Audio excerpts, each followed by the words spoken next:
उत्साहाने साजरी करत आहोत. प्रथम सर्वांना शिवजयंतीच्या खूप खूप शुभेच्छा. छत्रपती शिवाजी महाराज हे मराठा साम्राज्याचे संस्थापक होते. त्यांचा जन्म 19 फेब्रुवारी 1630 रोजी महाराष्ट्रातील शिवनेरी किल्ल्यावर झाला.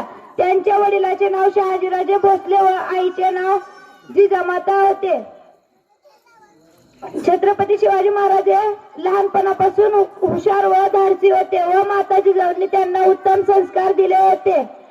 छत्रपती शिवाजी महाराज हे मराठा साम्राज्याचे संस्थापक होते व त्यांनी केवळ वयाच्या 15व्या वर्षी आपल्या मावळ्यासोबत रायरेश्वराच्या मंदिरात स्वराज स्थापनेची प्रतिज्ञा घेतली होती.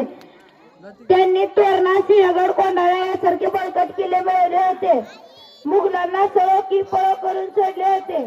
असा हा दिनदुबळ्याचा कैवारी, जनतेचा राजा, जानता राजा, लाडका राजा 3 एप्रिल 1680 रोजी काळाच्या पडद्याआड गेला.